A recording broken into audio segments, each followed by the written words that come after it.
I can't tell. I'm sorry. Thank you, first of all, for inviting me to speak at your graduation. When Brian DuBois and Scott Evans asked me to do it, I thought, sure, it should be fun. I needed to get back here anyway because it had been a while since I've been to Youngstown, so I thought, you know, kill two birds. Then I sat down to write the speech, and I had never written a speech before. So I thought, well, first you got to congratulate them. Then what? I couldn't focus my thoughts, you know, flying all over the place. And I thought, what can I say to these guys that, first of all, won't bore them, secondly, they'll find slightly entertaining. And so I got about 10 minutes here. And I Googled this thing, and I found out that most of these commencement speakers, you know, are people who have been successful in some line of work or profession, and they come and they congratulate you, and then they give you some advice to be successful in life. But I was thinking, who am I kidding? I mean, you guys just did something I was never able to do, which was graduate from college. But here I am. I said I'd do it, and there you are. Like I knew you would be, but I didn't realize there'd be so many of you.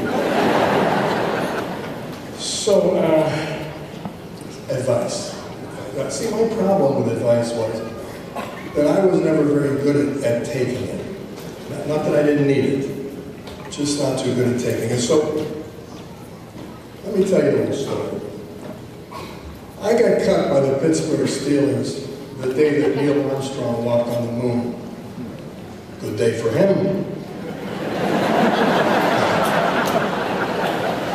Not too good for me. So for the next several years, I was a bit lost. I came back here, I didn't know what to do with myself. I tried a little substitute teaching in the inner city. I went down to Florida, I bellhopped in a hotel down there for a season, and then I came back. I taught speed reading, and I never knew how to speed read. Which is another story. I tried to sell used cars. A buddy of mine had a place on the south side, never sold a car. No, not one. Then I thought I'd get on and trust Con Steel. And I finally got a job as a steel salesman, the idea being to start at the bottom and work up.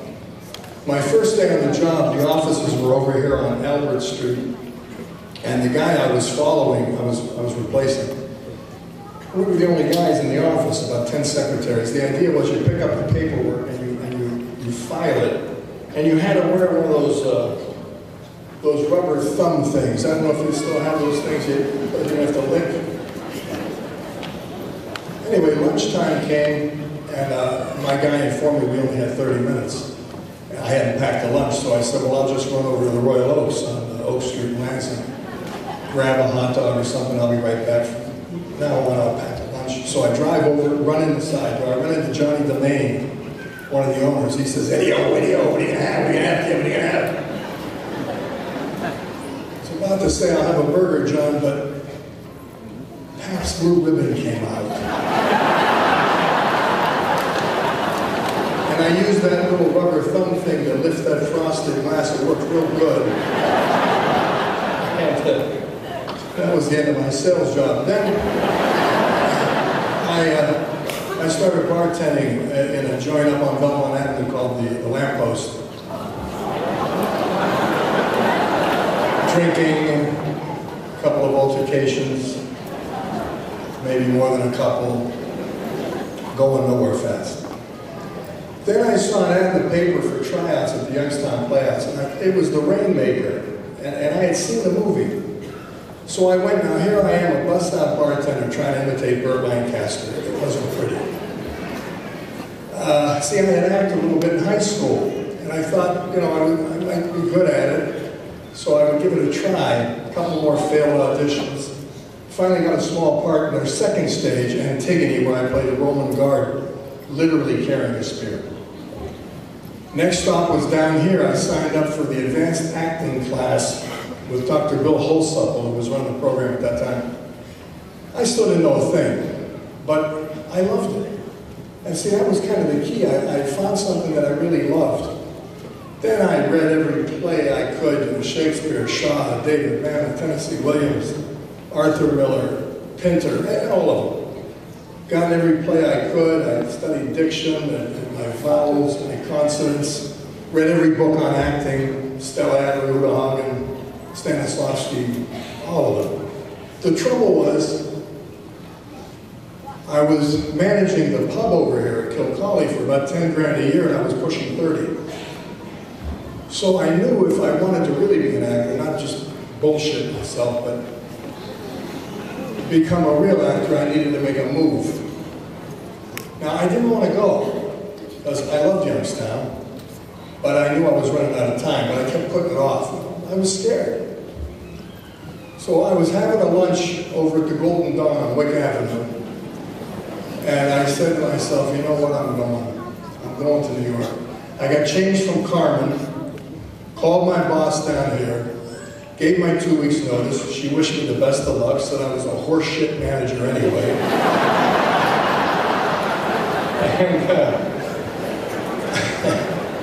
And I sold my car, said goodbye to my family, got on a Greyhound bus, went to Manhattan, got off the Port Authority, walked across the street to a coffee shop, asked the waitress, where do the actors live?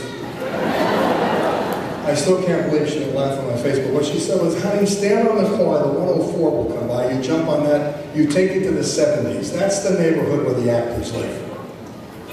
So I got a room in a resident hotel, the Imperial Court on West 79th Street. Used to be a beautiful building, very grand, ballroom, but now it was kind of the elephant burial ground for the elderly. I paid by the week, got a job bussing tables at a joint called Dobson's over by the Natural History Museum. And I had to audition for it. Me and about 4 Asian guys. You set these tables up and you had to clear them. Fastest guys were going to get the job. Now they were faster than me, but my football helped me. I would knock them out of the way to get to the table. Did I mention this was kind of a gay theatrical restaurant? And many times I would be bent over, busting the table, I would go, careful, I'm behind you.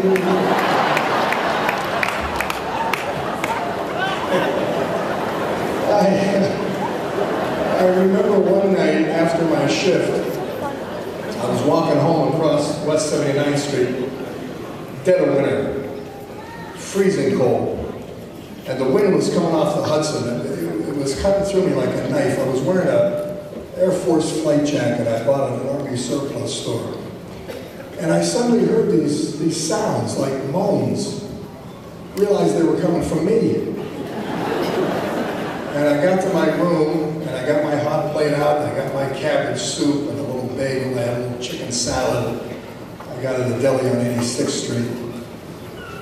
And I suddenly was aware of the silence, like I never had before. A little hiss from the radiator, the din of the traffic 9 floors below. And I thought, damn, you could always go home. But next day, the sun had come out, and made it another day, and I just didn't want the city to beat me. There was a place I used to walk by every day on West 63rd called Neill's Balloon. It was owned by the actor Patrick and his brother Mike. And I thought I should work there. So I went in, found the manager, guy's name was Brian Riley. He told me there was no waiter jobs available, but that I should check back periodically with him. Asked me if I wanted a cup of coffee. I sat down, loved the place. Bessie Smith on the jukebox. All the waiters were actors. I recognized some very famous ballet dancers. Kelsey Kirkland, Mikhail Baryshnikov. I saw Woody Allen at a table with Dick Cavett. Lincoln Center right across the street. So I checked every day before I would go to my job at Dobson's. And one day I came in and I saw that the Nutcracker was at Lincoln Center, so the place was jammed. And I thought, oh, this is a bad time. And Brian sees me, he throws an apron at me, he says, get to work. Now I had never waited on the table in my life. This waiter runs up to me, gives me some slips, takes me, shows me my area, which was jammed. The waiter had just quit. He said, write down what they want, take it to the kitchen, give it to Mello. Mello, who spoke no English. Now, God damn it, get the drinks at the bar. Billy will help me. So, for the next 2 hours, it probably would have been better had you been there to appreciate it, but that's how I got my job on Neill's Balloon. I finally got an acting job. It was an understudy role, but it was on Broadway, Helen Hayes Theater. And 2 weeks into rehearsal, the guy I was backing up got fired. I get the job. So I go from a busboy, $40 a shift, I'm co-starring in a Broadway play. Don't ask me how that happens, but that's how that happens. Billy Friedkin, from The French Connection and The Exorcist, came to the play, hired me to be in his next movie called Cruising, starring Al Pacino. From that movie, I did a movie with Christopher Walken and Tom Berenger called The Dogs of War, and I was on my way. I met a beautiful girl, a dancer from New Jersey, Kathy Russoff, and we dated, we fell in love, moved into her efficiency in Chelsea, and she took my job at O'Neill's, and then after my auditions, I'd pick her up and we'd, maybe go to a movie, and have a glass of wine, cup of coffee, maybe a cannoli, saw other people doing the same thing. It was great. And we eventually got married.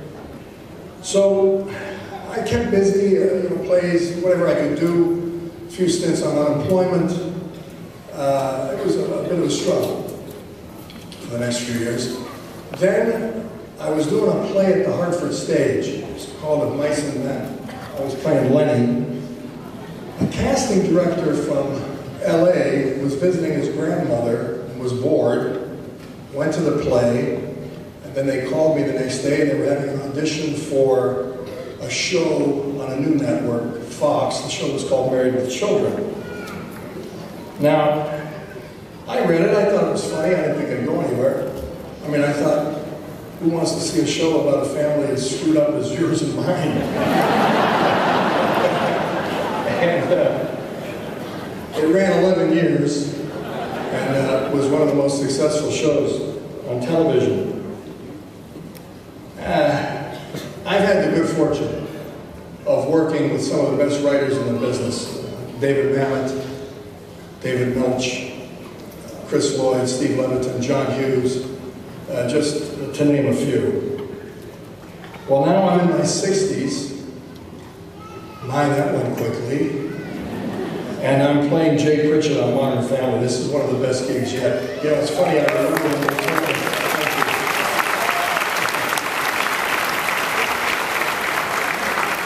When they told me that Sofia Vergara was going to play my wife, I said, well, that makes perfect sense. A lot of my successes come from the people that I trusted. People like Kathy, who's here.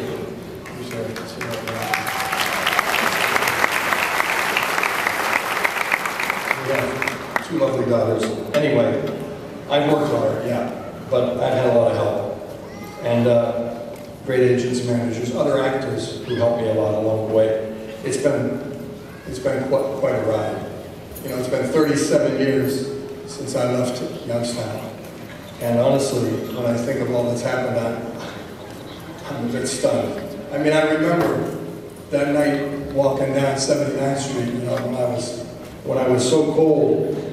And I think now of those little sighs as happy moments, you know what I mean? Because I was trying, and it wasn't easy, but I didn't quit.